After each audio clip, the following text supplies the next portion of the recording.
All right, hello again, Algebra 2 people. So next part of what we're doing here is we're going to continue with cubic functions and talk about a way to solve and factor cubic functions. Now, we spent a lot of time on quadratics, so it would serve the reason that if we have a cubic function, actually the third power, instead of a quadratic, there should be a way to solve those also. And there is. So there's a couple different techniques we're going to talk about. This first one today is called factoring by grouping, and it has that name for a reason that's going to become pretty obvious here in just a minute. So there's really not a whole lot of notes. These are just kind of the steps we're going to go through, and it's going to be more as we start looking at the examples to kind of go from there. I got a lot of examples. I'm gonna let you pause the video, do a couple of them on your own, and then I'm going to run through the answers pretty quickly, just so the video doesn't run too long. Okay, so the first thing, just like back in quadratic land, we do want to always look for a GCF in the whole thing first, just to see if we can make the numbers smaller, less variables or something like that. So always look for a GCF right off the bat. And then this is where the name comes from. We're going to basically break these things up into pairs, also known as groups. And then look for GCFs that way. And then once we do that first GCF out of the pairs, something interesting is going to happen, which we'll see in just a minute. So let's go and look at the first example. Okay. So what I mean by, so first of all, look at all the terms. Is there a GCF? No. So break them up in half. So look at the first two terms. Can I take something out of these first two things here? And I think you can see I can take an x squared out of both of those. So if I take an x squared out, what do I have left? I would have an x plus 3. And then I can do the same thing if I take, what would a GCF be out of these two terms? And in this case, it'd be -7.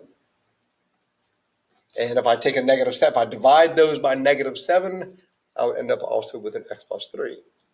And this is kind of what I said a second ago, where this looks interesting, because really what we have now, we've now made this into just two terms. So I've got the first group here, and I have the second group here.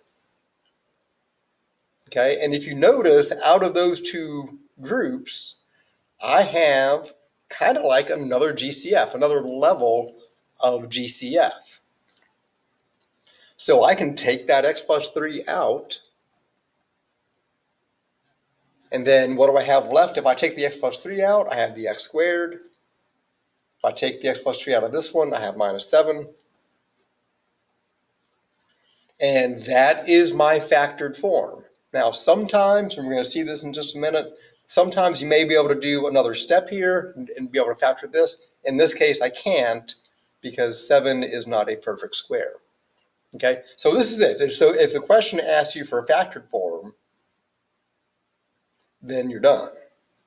But a lot of times, it may not ask you just for the factors. It may want you to solve it. So we might as well keep on going and solving this thing too. So remember, to solve it, just like back in quadratics, we set each piece equal to 0 and solve. So the first one's easy. Just subtract 3 from both sides. So x equals -3. And then the second piece, almost as easy. We can add 7, but now we have an extra step. We take the square root of both sides. And in this case, remember, anytime you do a square root, we want to leave it as a plus minus. And that can be simplified, not clean, but that's it. And this is 3 solutions. There's one solution, obviously, with -3, and then the plus root 7, and then the minus root 7 are your other 2 solutions.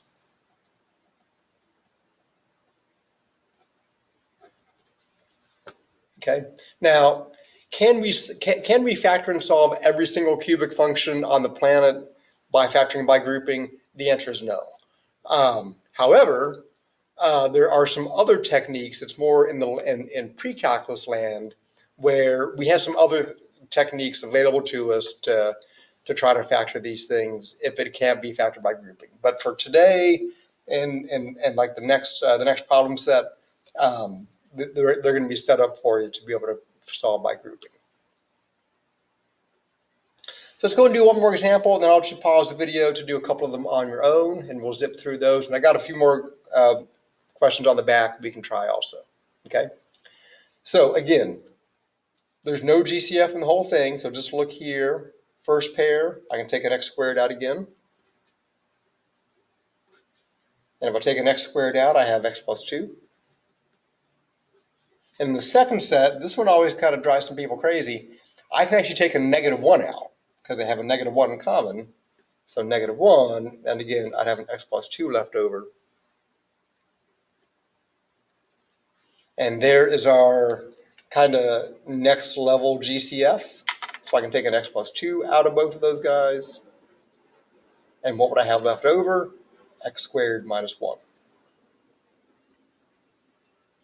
Now this one, notice this one's different slightly from the one we just did. The x squared minus 7, I couldn't simplify that or couldn't factor that some more because 7 is not a perfect square. But I can take the square root of -1. I'm sorry, the square root of 1 is just 1. So I can really factor this into all linear factors.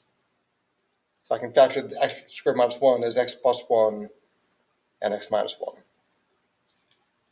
Okay, and that's the catch. So if a question asks for you to factor something completely and you leave it like this, that's not going to be the correct answer. This is factored completely. Okay, so kind of keep an eye out if you have a perfect square that you can kind of do one more step of factoring. But the solvent side is straightforward. So x plus 2 equals 0, x equals -2, x plus 1 equals 0, x equals -1, and x minus 1 equals 0, x equals positive 1. Those are your three solutions.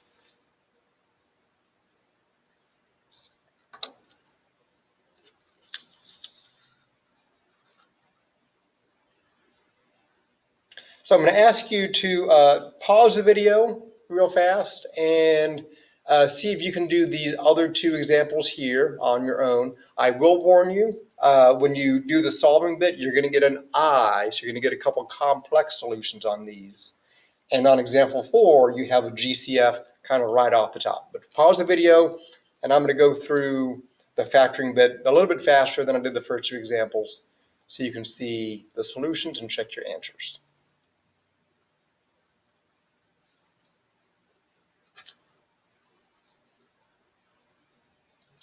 Okay, so hopefully you got your answers. Let's see how we did. So again, there's no GCF in the whole thing, so I'm going to take a 2b squared out of these two and have a 3b minus 2, and take a 3 out of these two and have again 3b minus 2. There's my other GCF, so I take a 3b minus 2 out, and I'm left with a 2b squared plus 3 equals 0. That's my factored form. I can't do anything else. So to solve it, 3b minus 2 equals 0. Add 2. Divide by 3. So one solution is 2/3. For your other solution, we can do 2b squared plus 3 equals 0. Subtract 3. Divide by 2. And we can take the square root. The catch on this one, remember from a couple weeks ago, we talk about when you take the square root of a negative number, we can pull an I out. That's our imaginary base. So this would be written as plus or minus, don't forget the plus minus, I square root of 3/2. And those are your three solutions there. This has one real solution, two complex solutions. A similar thing happens on example 4, but at the beginning of this, notice all of these things, all terms here, have two k's, the k squared, in common. So I should take that out right off the bat. That's kind of what I said, always look for that first GCF, see if there's one that you can take out of there. So I'm left, if I take two k's out, I have 2k3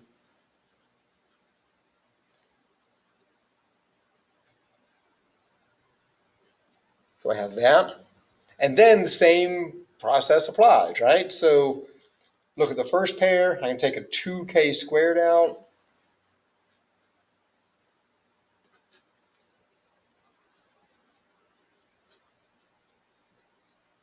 And in the second term, I can take a 5 out.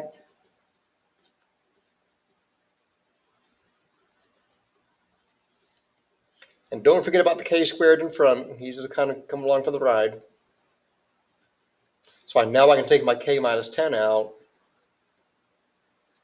And I'm left with the 2k squared plus 5.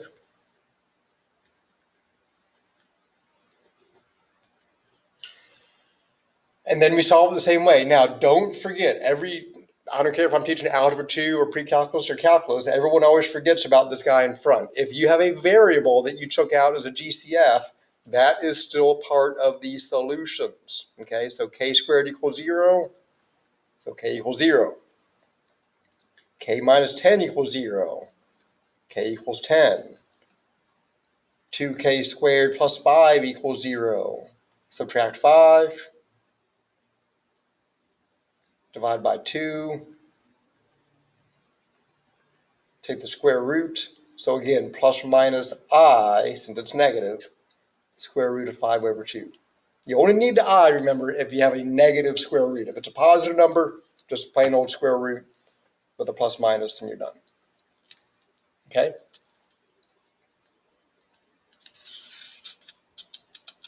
So same deal. I got 4 more questions for it. I'm going to put the first 2 up here.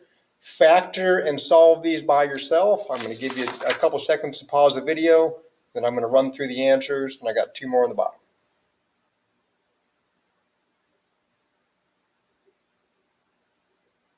In fact, if you want to pause the video and just do all 4 of them, and then I'll go through all 4 of them at once. Okay, so on this one, no GCF in the whole thing, but I can take a 5z squared out and get z plus 1. I can take a negative 6 out and again have z plus 1. My new GCF is my z plus 1.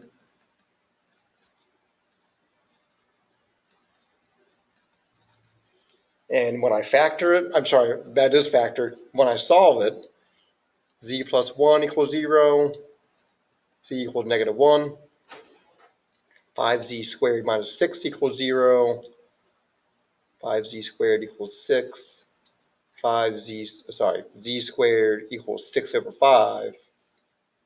So z is equal to just plus minus root 6 over 5.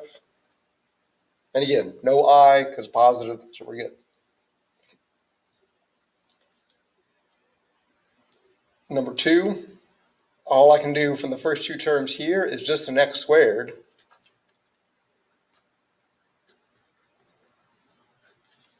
And then out of these 2 terms, take out a negative 5. Take the x plus 4 out as my grouping.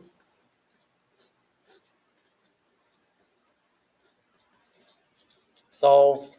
This one's easy.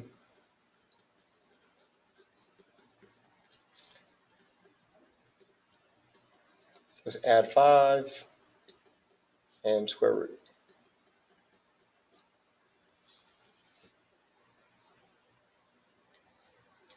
Now 3 and 4 are a little bit interesting, mainly because, first of all, on number 3, notice I can take a t to the 3rd out right away. So let's go and do that.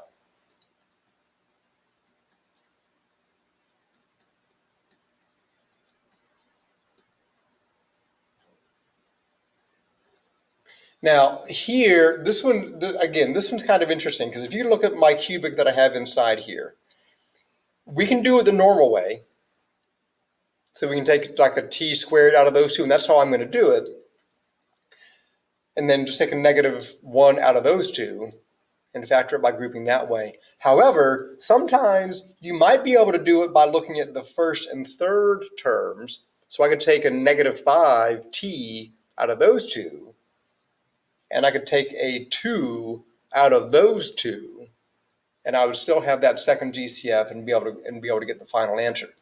Well, can you do that all the time? No, but if you kind of get stuck by doing just the first pair and the second pair, see if you can kind of mix it up and do the first and third term and the second and fourth term. See if you can maybe it'll work out that way instead.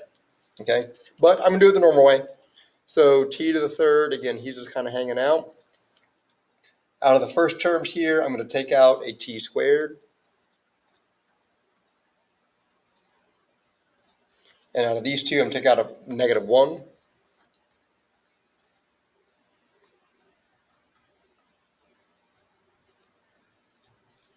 And again, we have a 5t plus 2 in common.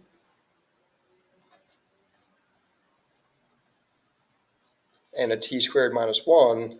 And just like we had on the front page, this one, I can factor t squared minus 1 because, again, it's a perfect square. So completely factored would be t to the third, 5t plus 2, t plus 1, t minus 1. And then for your solutions, t to the third equals 0, t equals 0, 5t plus 2 equals 0, 5t equals -2, t equals -2 fifths, t plus 1 equals 0, t equals -1, t minus 1 equals 0, t equals +1.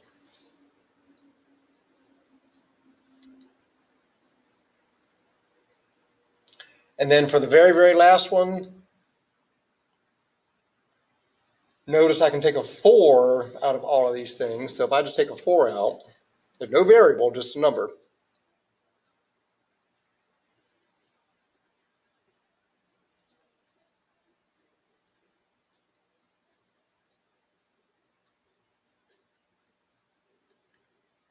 I have that. Now this one, you might be thinking to yourself, okay, well, I can take a 3r squared out of here. But and I'm going to do that real quick just to show you kind of what happens sometimes. So if I take a 3r squared out of here,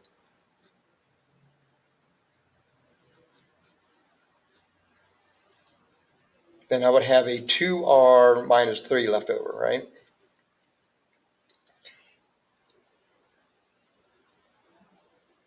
And I'm going to take a -2 out of here.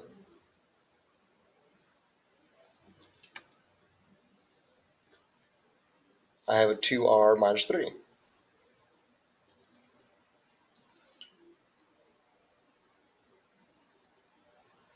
Okay? And it does work out well. Again, this is one where you could do the first and third and the second and fourth again. So whichever way you see. So again, I've got a GCF here of 2r minus 3.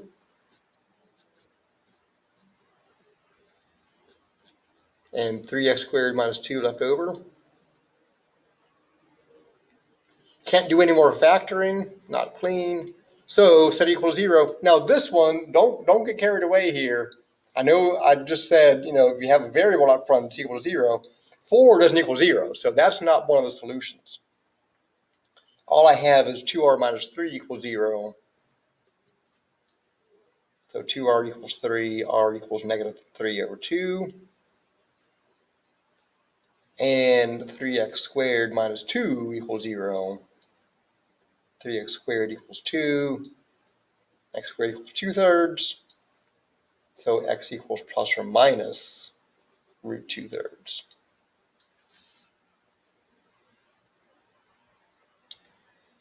So that is factoring by grouping. When you get to the assignment, if you have questions, by all means, send a message, ask questions, come in tutoring. And until next time, stay safe.